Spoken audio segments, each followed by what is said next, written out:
जिनको पत्थर से हमने बनाया सनम, वो खुदा हो गए देखते देखते। नमस्कार दोस्तों, मैं बालमुकुंद धुरिया। आज 14 जनवरी है, मकर संक्रांति का दिन है।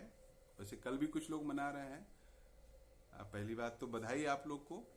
दूसरी बात कि राजनीतिक गलियारे में बहुत तेज चर्चा है कि डूबती नाव से भागना शुरू कर दिए लोग। स्वामी प्रसाद मौर्य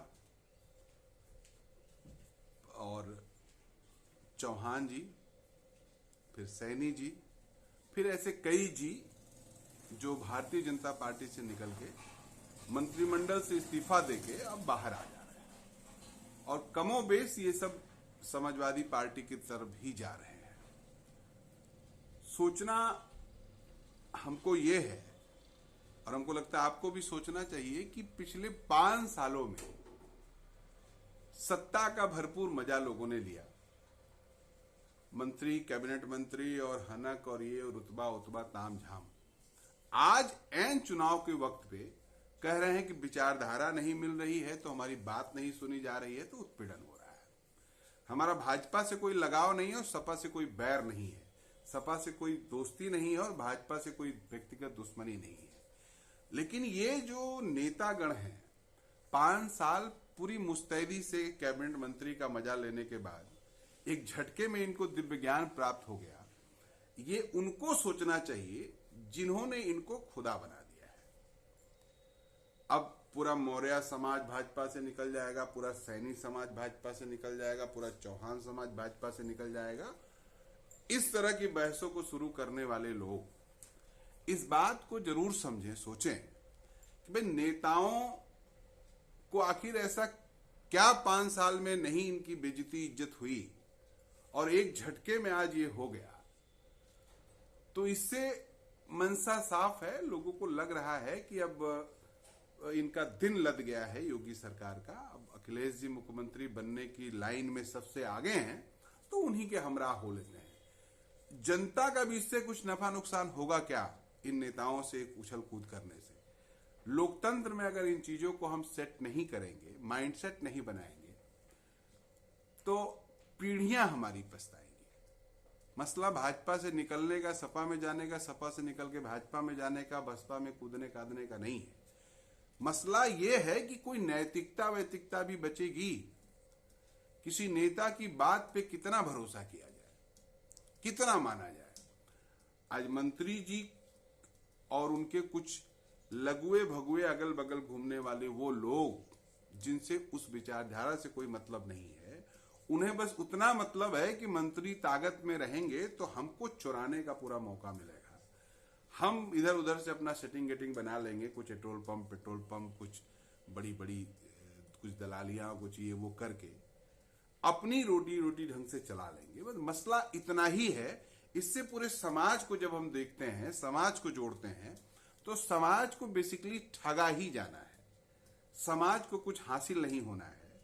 ये चिंतन का विषय है, और ये चिंतन का विषय उनके लिए भी है, क्योंकि ये परिपाटी अगर स्वामी प्रसाद मौर्य जी, चौहान जी, पाल जी, सैनी जी ये लोग कर रहे हैं, तो ये लोग मिश्रा जी, दुबे जी, चौबे जी और सिंह साहब से ही सीखे हैं। ये उनसे ही सीखे हैं कि पार्टी कोई हो, हमको सत्ता में रहना है।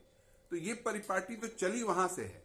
और जो फॉरवर्ड समाज है, जो इसको पहले से जानता है, वो इस दलाली का, इस चोरी का मजा पहले ले चुका है। आज इसको रिपीट लोग कर रहे हैं नीचे। लेकिन इस सब से पहले भी हम नरक वासी थे। इनके तिकड़म से, कांग्रेसियों के वर्चस्व से पता ही नहीं चलता था। फॉरवर्डों के लिए ही राज सत्ता थी, फॉरवर्डों के लिए ही केवल शासन सत्ता थी। बैकवर्ड और दलित उससे अछूत थे। आज उसी पर पार्टी भी ये भी चल रहे हैं। तो फिर नया क्या है? फिर बदला क्या है? फिर परिवर्तन क्या हुआ है? केवल लोग बदल गए हैं, कुछ सरनेम बदल गए हैं। सोसाइटी के भीतर आज भी कमोबेश स्थिति वही है। इसलिए हमको तो लगता है कि इस परिघटनाओं को हमको ऐसे देखना चाहिए और ऐसे मंथन करना चाहिए। और भारतीय जनता पार्टी जितनी ही बुरी दौर में पहुंच रही है, उतना ही इस अपने तमाम अंगों का उपयोग कर रही है। हमको चुनाव आयोग से कोई शंका शिकायत शिकवा नहीं है, लेकिन बड़ा अजीब है कि आपने अधिसूचना जारी किया और कह दिया कि अब 15 तक प्रचार नहीं करेंगे, 15 तक आप खत्म कर देंगे क्या कोरोना, चुनाव टाल देते। और पूरी संभावना है कि 15 से बढ़ा के 20 कर देंगे। ये भारतीय जनता पार्टी ने, सरकार ने अपना धुआंधार प्रचार कर दिया है। कोई आंकड़ा निकाल ले तो 20 बार 25 बार प्रधानमंत्री यूपी में इधर के 6 महीने में, साल भर में टहले हैं, और इनकी पूरी कैबिनेट यूपी में ही सो बैठ रही है, खा रही है। तो वो तो अपना कर लिए प्रचार। अब आप सोचिए, ऐसे में कोई अगर गैर पार्टी का इंडिविजुअल कोई लड़ेगा तो उसका कहीं अस्तित्व तो पता रह जाएगा। वो तो बेचारा पूरे विधानसभा में अपनी बात भी नहीं बता पाएगा कि हम चुनाव लड़ रहे हैं। कोई माध्यम नहीं है। बिना पैसे के कोई चुनाव लड़ लेगा क्या? आयोग को ये नहीं सोचना चाहिए।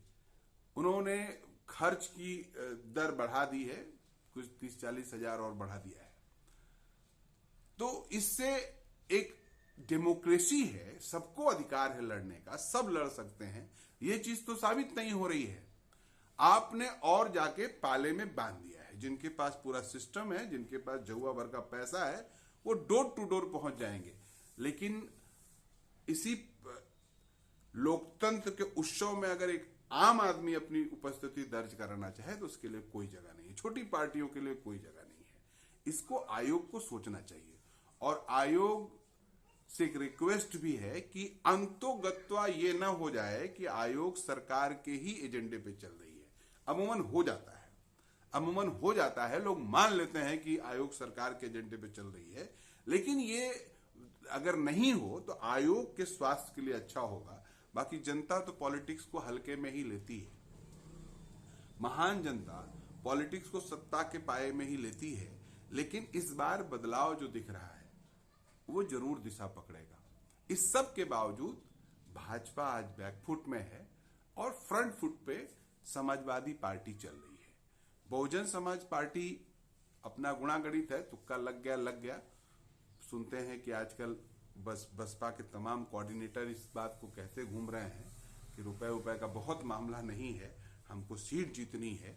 तो चीजें डाउनफॉल पे आई हैं और हमको लगता है कि किसी भी दौर में बसपा के जो कोऑर्डिनेटर थे, बसपा के जो लोग थे, प्रत्याशियों का जितना दोहन किए हैं वो दोहन सबसे मिनिमम स्तर पे आज होगा।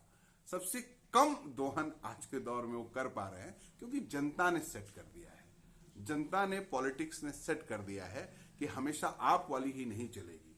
और जो लोग लखनऊ दिल्ली में बैठ के जनता को मुच्छ लेते थे, जनता को कवर्ड कर लेते थे, कह देते थे तुमको वहीं वोट देना है जहां हम चाहेंगे, इस बिरादरी का ऐसे गठबंधन बना देंगे, इस बिरादरी का ऐसे गठबंधन बना देंगे, ये बिरादरी हमारी, वो बिरादरी हमारी, इस बिरादरी का कैंडिडेट देंगे, तीनों बिरादरी मिलके 1 लाख पार हो गए, सीट हमारी निकल गई।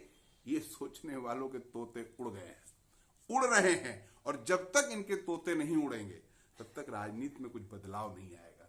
सपा हो, भाजपा हो, बसपा हो, कांग्रेस हो, कोई हो, जब तक इनको ये डर नहीं रहेगा कि हमसे पूछा जाएगा 15 लाख का क्या हुआ, 2 करोड़ रोजगार का क्या हुआ, डीजल पेट्रोल क्यों बढ़ रहा है, 200 रुपए का अरहर की दाल क्यों मिल रही है, टमाटर 80-90 कैसे बिक रहा है, किसी करप्शन पे कोई रोकथाम नहीं हो पा रही है, दरोगा की शिकायत कप्तान से करो तो दरोगा के घूस का रेट बढ़ जा रहा है।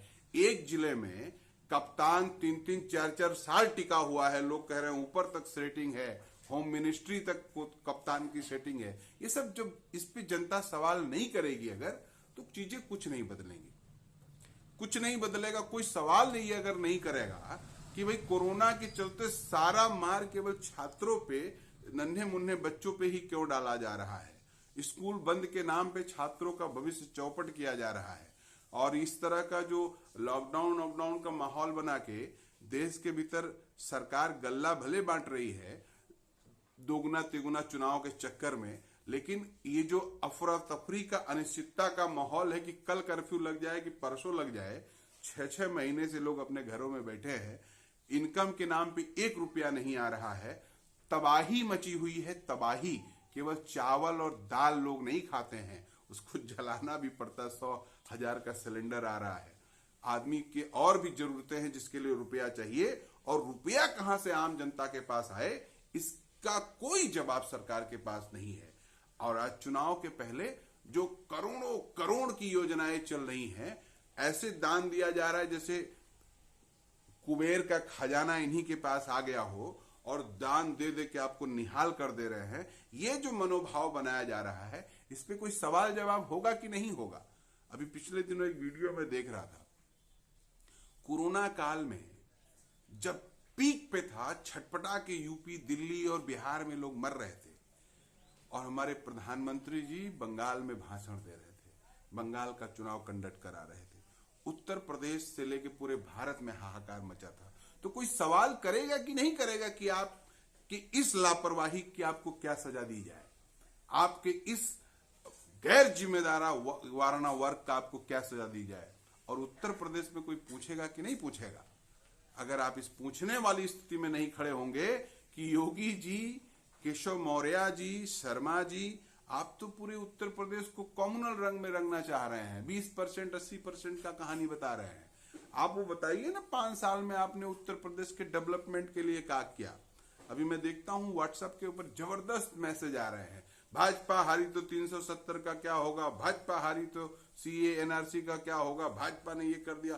पूरी जो लिस्ट है इनकी, वो टोटल कम्युनल बेस पे है। ये नहीं बता रहे हैं कि हमने बेरोजगारों का जो गत कर दिया, मिडिल क्लास फैमिली का जो गत कर दिया, उसका जिम्मेदार कौन है?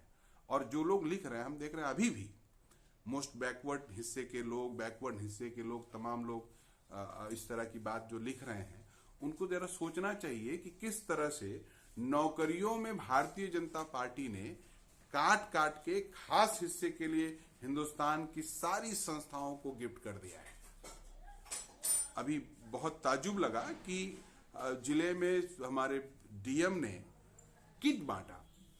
जो लड़के कुशल हैं, जैसे बढ़ई के लड़कों को कुशलता का ट्रेनिंग देके फिर उनको आरा और ये सब बांट रहे हैं, राजमिस्त्री के लड़के को कन्नी मसूली बांट रहे हैं। आप सोचिए ना, एकदम वही काम वो करेगा जो उसका पूर्वज करते आ रहा है। आप अगर भैंस पाले हैं तो आपका लड़का भी भैंस पालेगा, अगर आप मुर्गी बकरी पाले हैं तो आपका लड़का मुर्गी बकरी पालेगा, अगर आप सफाई का काम करते हैं, नाला साफ करते हैं, तो आपका लड़का भी नाला साफ करेगा। इस स्थिति में, इस सिस्टम में पढ़ लिख के वो अपना वर्किंग स्टेटस नहीं बदल सकता है। इस इंतजाम को भाजपा कर दे रही है, RSS इस इंतजाम को कर दे रही है। अगर इसको आप नहीं समझेंगे तो चावल लेके मजा करते रहिए। और उनको नहीं समझ में आ रहा है, जो लोग गुणगान कर रहे हैं, उनको दिख नहीं रहा है कि अगर एज इट इज स्थिति बनी रही तो आप फिर से 16वीं सदी में पहुंच जाएंगे, आप फिर से वहीं पहुंच जाएंगे जहां से चले थे। तब कानून, संविधान और लोकतंत्र का कोई मतलब नहीं रहेगा, अप्रत्यक्ष रूप से राजशाही आ जाएगी। राजा किसी भी जाति का होगा, राजा किसी भी समुदाय का होगा, लेकिन आप प्रजा रहेंगे और रजवा का हंटर आपके ऊपर चलेगा, ये तय रहेगा। तो दोस्तों, इसको जरा सोचिएगा और खुदा बनाने से बचिए। आप पत्थर से सनम बनाएंगे, वो खुदा बन जाएंगे, फिर आपको श्राप देंगे, आपकी चिताएं जलेंगी, वो चुनाव प्रचार करेंगे। नमस्कार।